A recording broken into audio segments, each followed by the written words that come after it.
सुप्रभात विद्यार्थियों। आज हम कहेंगे कीटिका भाग 2 जोज पंचम की नाक। देखिए विद्यार्थियों, इस पाठ की मैंने वीडियो बना के भी अपने YouTube चैनल पे डाली थी। मुझे उम्मीद है कि आपने उस वीडियो को देखा होगा और पाठ आपके समझ में आया होगा। आज हम ये जो पाठ है वो आपके चैप्टर में बुक में क्या दिया गया उसको बताने का प्रयास करूंगा। देखिए, जोज पंचम की नाक, सबसे पहले तो क्या है जोज पंचम की नाक, और किसने लिखा है? कमेश्वर ने। किसने लिखा है भाई? कमेश्वर ने।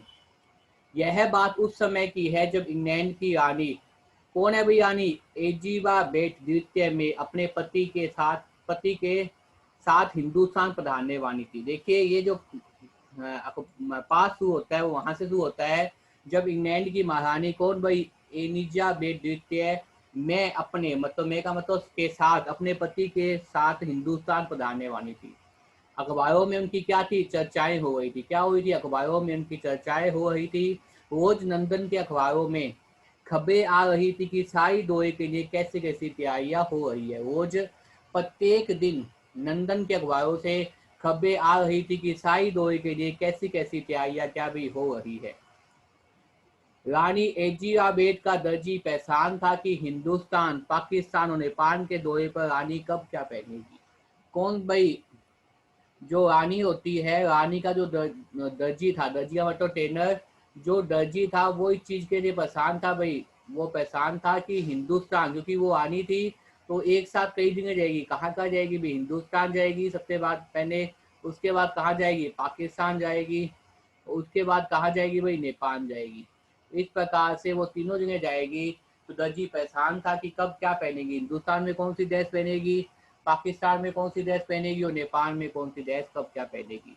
उनका सेक्रेटरी और शायद जासूस, सेक्रेटरी जो होता है, बड़े बड़े जो महानी वगैरह होते हैं विद्यार्थियों, उनका कोई ना कोई एक सेक्रेटरी होता है। सेक्रेटरी और शायद जासूस भी उनके पहले इस महाद्वीप का तूफानी दौरा करने वाला था। मतलब उससे पहले जो जासूस थे वो एजेंट आते हैं ताकि देख सके कि वास्तव में यहाँ सब कुछ ठीक है या नहीं। आखिर कोई मजाक तो था नहीं। जमाना चूंकि नया था, फौज फाटे के साथ निकलने के दिन बीत चुके थे, इसलिए फोटोग्राफर की फौज तैयार हो रही थी।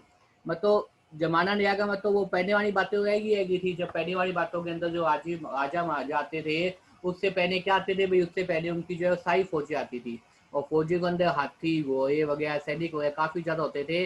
लेकिन जब पहले की बातें थी, तो आज के अंदर जो है वो इस प्रकार से कोई भी आज की ठाट बाट नहीं है गया है। लेकिन फिर भी जमाना बदल गया है, क्योंकि अब जमाना नया था। फौज फाटे का मतलब फौज फाटे के साथ निकलने दिन बीत चुके हैं, इसलिए फोटोग्राफर की फौज क्या थी? तैयार थी। इंग्लैंड के अखबारों की कटने हिंदुस्तान अखबारों में दूसरे दिन चिपकी न जाए। इंग्लैंड के अखबारों की कटने मतलब इंग्लैंड के अखबारों की जो न्यूज है, जो समाचार है, वो भी क्या है? हिंदुस्तान के अखबारों में दूसरे दिन चिपकी नजर आती थी कि रानी ने एक ऐसा हल्के नीले रंग का सूट बनवाया है जिसका रेशमी कपड़ा हिंदुस्तान से मंगाया है, और करीब 400 पाउंड खर्चा उस सूट पर आया है। मतलब की पोशाक के बारे में खबरें इधर उधर प्रकाशित होती रहती थी कि उसके सूट पे कितना खर्चा आया है। 400 पौंड। पौंड मतलब बहुत ही महंगी चीज। रुपये पैसे, प्रत्येक देश की अपनी एक जो है वो रुपया पैसा होता है, अपनी कंट्री होती है, अपनी करेंसी होती है। तो वहां का कहता है पौंड था। रानी एलिजाबेथ की जन्म पत्री भी छपी, प्रिंस फिनिबे के कारनामे भी छपे। मतलब सब चीज छप गई, कैसे कहाँ जन्म हुआ, क्या कुछ किया, कैसे। और तो उनके नौकरों के, बावर्चियों मतलब जो खाना बनाते हैं, और सोये जो होते हैं, खान कसों का खाना में ध्यान रखने वाले अंग रक्षक, जो उनकी हिफाजत करते हैं, जो उनकी रक्षा करते हैं, अंग रक्षक की पूरी जीवनियां देखने को मिल गई। बस सब कुछ जो है वो अखबार में छपने लग गया। ये उसका अंग रक्षक है, ये उसका जो है वो खानम खा है, ये बावर्ची है, सोया है, इस प्रकार से ये नौकर है, उनके बारे में सब कुछ चीजें छप गई। शाही महल में रहने और पढ़ने वाले कुत्तों तक की तस्वीर अखबार में छप गई। शाही महल में रहने वाले जो कुत्ते हैं की तस्वीर भी क्या अखबार में छप गई। बड़ी धूम थी, बड़ा शोर शराबा था, शंख इंग्लैंड में बज रहा था, गूंज हिंदुस्तान में गूंज रही थी।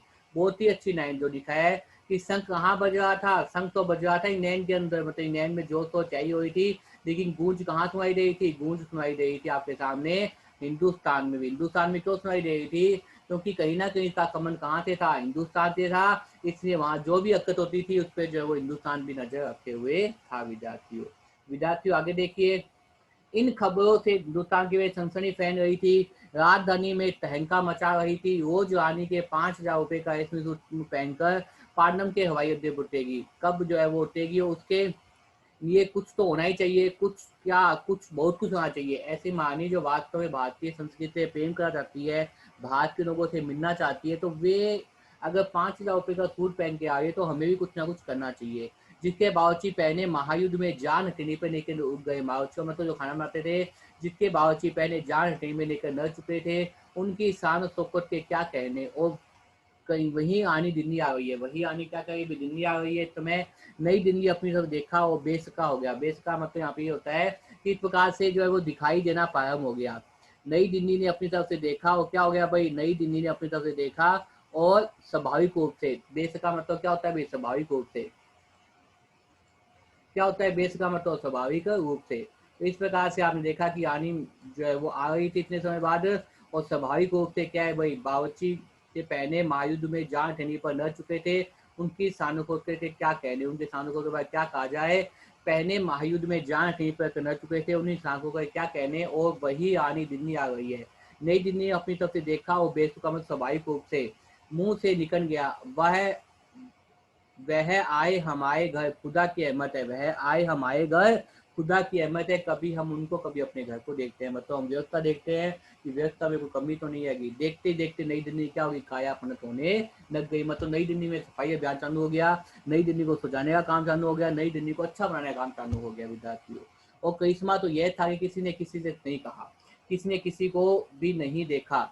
सड़कें जवान होगी, बुढ़ापे की धूल साफ होगी, मतलब सड़कों पे सफाई रखने लगी। जहाँ खड्डे थे उन खड्डों को बहुत भर दिया गया, उस पर जो है वो नुक वगैरह गाड़ दिया, अच्छी तरह बना दी। मतलब इमारतों की नाजिनों की तरह श्रृंगार किया गया, मतलब बहुत ही अच्छा श्रृंगार किया गया। लेकिन एक मुख्सिन बड़ी पेश हुई, लेकिन सबके बीच में एक दिक्कत आ गई। क्या दिक्कत थी, वह थी जॉर्ज पंचम की नाक। वह थी एक अंग्रेज अधिकारी थे, आपको पता है, जिसका नाम क्या था भाई, जॉर्ज पंचम। क्या नाम था विद्यार्थी, और जॉर्ज पंचम। तो जॉर्ज पंचम की नाक जो है वो बहुत समस्या उत्पन्न कर दी। नई दिल्ली में सब कुछ था, सब कुछ होता जा रहा था, सब कुछ हो जाने की उम्मीद थी, मतलब हो जाता जब तक आनी आएगी। पर जॉर्ज पंचम की नाक मिलना बड़ी ही मुसीबत थी। एक अंग्रेज अधिकारी था जिसका नाम क्या था, जॉर्ज पंचम नाम था विद्यार्थियों। तो जॉर्ज पंचम की नाक मिलना बड़ी ही मुसीबत थी। नई दिल्ली में सब था, सिर्फ नाक नहीं थी। नई दिल्ली में सब कुछ चीज थी, लेकिन क्या चीज नहीं थी, वास्तव में देखा जाए तो सिर्फ और सिर्फ नाक नहीं थी। सब कुछ था लेकिन क्या चीज नहीं थी, नाक नहीं थी। क्या नहीं थी विद्यार्थियों, नाक नहीं थी। इस नाक की एक लंबी दास्तान है, बता रहे लेखक आपके सामने कि नाक की क्या दास्तान है। तो इस नाक की क्या है भाई, एक लंबी दास्तान है। क्या लंबी दास्तान, दास्तान मतलब कहानी है। इस नाक के लिए बड़े बड़े तहंके मच गए, मतलब बड़े बड़े कोहराम मच गए। किसी वक्त आंदोलन भी हुए थे, किसी वक्त आंदोलन भी हुए थे। राजनीतिक पार्टियों ने प्रस्ताव पारित किया, राजनीतिक पार्टियों ने क्या किया, अभी प्रस्ताव पारित कर दिया। राजनीतिक पार्टियां जो कांग्रेस है, बीजेपी है, लोकदल है, जनता दल है, बीजेपी है, बहुजन समाज पार्टी, ये सब क्या है, राजनीतिक पार्टियां होती है, जिनकी एक राजनीतिक छवि होती है, जो हर काम राजनीति को ध्यान में करते हैं। चंदा जमा किया जा रहा था, कुछ नेताओं ने भाषण दिए थे, गमागम बहसें भी हुई थी, अखबारों के पन्ने रंग गए थे। बहस इस बात पे की थी, जॉर्ज पंचम की नाक रहने दी जाए या हटा दी जाए। बहस किस बात पे थी, इस बात पे की जॉर्ज पंचम की नाक रहने दी जाए या हटा दी जाए।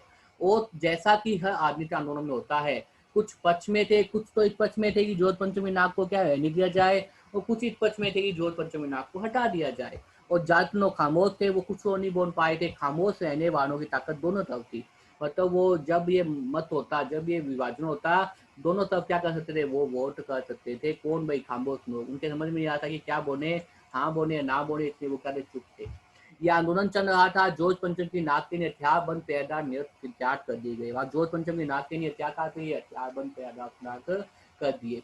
क्या मजाल की कोई उनकी नाक तक पहुंच जाए, कोई भी ऐसे व्यक्ति नहीं था, साधारण व्यक्ति जो उनके नाक तक पहुंच जाए। हिंदुस्तान में जगह जगह ऐसी नाकें खड़ी है जिन पर लोगों के हाथ पहुंच गए, उन्हें सानों सौ का उत्तर के अजायब घरों में पहुंचा दिया गया। कहीं तो साई नाटो, नाटो का मतलब नाट, कि नाकों के गुइना से युद्ध होते थे, मतलब क्या होते थे, गुइना से युद्ध होते थे। तो विद्यार्थियों, उस जमाने में ये हादसा हुआ कि इंडिया गेट के सामने, कहाँ के सामने भाई, कहाँ ये नाक लगी हुई थी, ये नाक लगी हुई थी दिल्ली के अंदर, इंडिया गेट के सामने। कहाँ लगी हुई थी, इंडिया गेट के सामने। जॉर्ज पंचम की नाक थी, नाट, नाट का मतलब मूर्ति, मूर्ति की नाक एक गायब हो गई थी। हथियार बंद पैदा अपनी गए तो नाट रहे, गश्ती रही, और नाट की नाक चनी गई, गस्ती कते पैगा नहीं थी उस मूर्ति की नाक क्या भी चनी गई। तो विद्यार्थियों, इस प्रकार से आपने देखा कि ये जो पाठ है ये इस चीज को बता है वास्तव में कि जॉर्ज पंचम क्या थे, वास्तव में एक बड़े ही अच्छे अंग्रेज अधिकारी थे, लेकिन उनकी नाक जो इसमें टूटी हुई है। और कौन आ रही है भाई, विदेश से कौन आ रही है भाई, इंग्लैंड की महारानी एलिजाबेथ क्या करे भाई, हिंदुस्तान आने का प्रोग्राम बना रही है, उनके साथ पति भी है। तो इस प्रकार से आप देखेंगे आगे जो इस वीडियो के बाद जो भाग लेके आऊंगा उस वीडियो में आप ये देखेंगे विद्यार्थियों कि वास्तव में उस नाक का कैसे प्रबंध किया जाता है। तो विद्यार्थियों, यहाँ तक मैंने आपको बताया कि इंग्लैंड की महारानी कहाँ आई थी, भारत आ रही थी, और भारत आने के बाद वो क्या कर रही थी भाई, वो नाक के बारे में बातचीत कर रही थी, क्योंकि नाक जो है वो टूट गई थी और इंग्लैंड की महारानी है तो भारत का मान सम्मान भी कहीं ना कहीं चला जाएगा। तो बार बार इस वीडियो को देखते हो याद करने का प्रयास कीजिए। धन्यवाद विद्यार्थी।